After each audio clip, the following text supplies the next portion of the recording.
Good morning, everyone. Welcome to the News at 7, streaming on CBS News Philadelphia and on Philly 57. I'm Jim Donovan. And I'm Jan Carabeo. Janelle Burrell has the day off. Thank you so much for joining us. Let's get right to that next weather forecast with meteorologist Kate Bilo. She is standing by in our CBS Philadelphia Next Weather Sphere. How's it looking this morning, Kate? It's not looking too bad right now, Jan and Jim. We've got clouds, but a few breaks of blue sky early this morning. The clouds are going to be thickening, though, as the day goes on, as that system we just showed you on the satellite and radar moves towards us. So today's another chilly day, another cold morning, not quite as cold as yesterday. Yesterday, we were down about 34, 35 degrees. It was the coldest morning of the season so far in Philadelphia. This morning, well, this is actually today's highs. Today's highs will get into the low 50s. And that's about where we were yesterday. 51 was the high yesterday. Let's take a look at current temperatures, which is what I thought I'd push there, but we will pull up currents right now. 41 degrees in Philadelphia, 34 right now in Millville and in Toms River.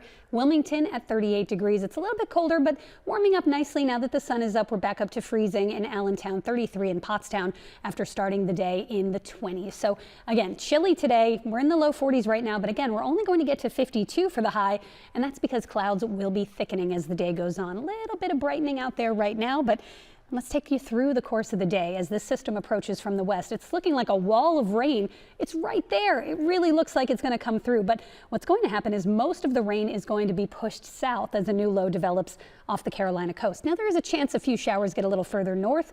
That would be later on tonight if it happens. So for most of the day, we're looking at just some cloudy conditions. A little bit of sun early. By 11, it's cloudy, and it's going to be a gray overcast afternoon. High barely cracking the 50-degree mark. And here's the timing of the rain. Again, most of this staying away. You can see the green creeping in by 4 o'clock. And then as the Eagles game approaches kickoff time, there will be a couple of showers nearby. Most of this will fizzle to the south, so nothing more than a little light rain, drizzle, or a few sprinkles for the Eagles game into the overnight hours. We'll take you through the forecast for the game hour by hour and your weekend outlook coming up. Let's send it over to Kim Hudson for a check on your traffic. Good morning, Kim. Good morning, Kate. Right now we're seeing a lot more volume on the Vine Street Expressway, especially heading westbound toward the Schuylkill, but things are also still looking pretty heavy coming eastbound away from the Schuylkill as well. Also, we have this crash in Upper Providence in Delaware County along Route 1 southbound. That's before Baltimore Pike, so be prepared to have to drive around that crash. Also, we're starting to see more volume, more cars on the Schuylkill eastbound near Belmont Avenue, a lot more cars along 95 southbound near Cotman Avenue, and there's a construction zone there.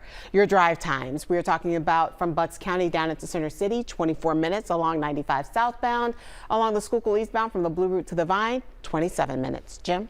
Thank you very much, Kim. About 400 students from Willard Elementary School in Kensington will be relocated to nearby Conwell Middle School for a second day today. The move comes after this huge fire at a nearby warehouse sent heavy smoke throughout the school yesterday, impacting the air quality. School officials say they're using fans to blow out any unhealthy air particles left in the building.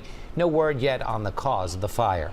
Investigators, meanwhile, in Camden County say an improperly discarded cigarette is to blame for this massive fire that tore through an apartment complex in Pine Hill. Neighbors and police went door to door at the mansion apartments Tuesday night, helping people escape the flames. 6 first responders were treated at the hospital for smoke inhalation. At least 24 people are displaced. Some have nothing left. We pretty much lost everything. We could use a lot of help right now, prayers, help. This was my home for 20 years. I was here since I was born, and it's just sad to see it go. They're gonna have us move out. Apartment management company is coordinating long-term hotel stays for displaced residents. Police in Camden are investigating today after a teenager was shot in the city last night. That shooting happened shortly before 11 o'clock last night on the 3000 block of Alabama Road.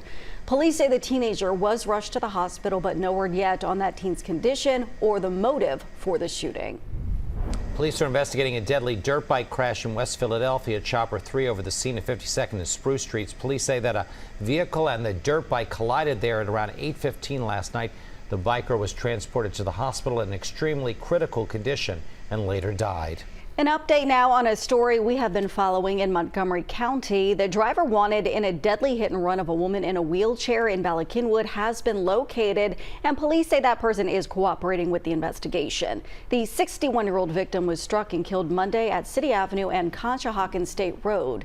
Yesterday, Lower Merion Township Police found the vehicle and the driver. The driver's identity has not yet been released. New Jersey is under a drought warning for the first time in 8 years. Now residents are being asked to voluntarily conserve water. The state is hoping to avoid mandatory restrictions if drinking water levels fall too low. New Jersey is also continuing its fire restrictions as a record number of wildfires burn throughout the state. Governor Phil Murphy says the threat is far from over. No, we were all a little bit relieved to receive a few drops of rain over the weekend, but the truth is that rainfall was nowhere near enough. New Jersey Department of Environmental Protection is asking everyone to reduce water usage by taking 5-minute showers, only doing laundry and dishes when machines are full, turning off water when brushing teeth, and installing low-flow shower heads, faucets, and toilets. Police have arrested a 14-year-old boy accused of intentionally starting this wildfire in Evesham Township last month. Fire burned around 50 acres. Fortunately, no homes were damaged.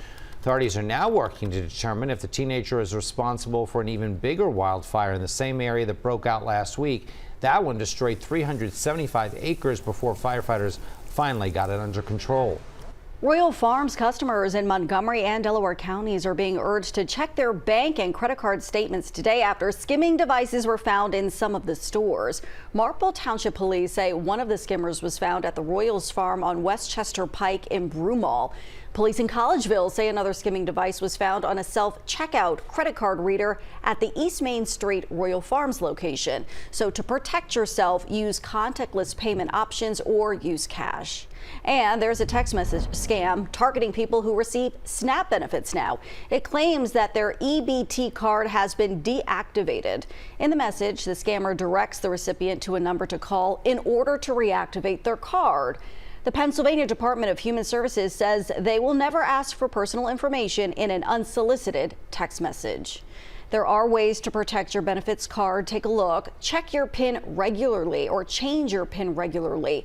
Look at the card machine before swiping to make sure it hasn't been tampered with. And a reminder here, DHS will never ask for your PIN number. And a popular spot to watch the Eagles play is getting a $15 million upgrade. Yesterday, the Cordish companies and Comcast Spectacor released these renderings for the new and improved Xfinity Live. The expansion includes an open-air beer garden, state-of-the-art tech for sports watching, and an area for local food trucks. Updates, I should say, are already underway, and the full project is anticipated to be completed in early 2026. Xfinity Live will remain open throughout construction.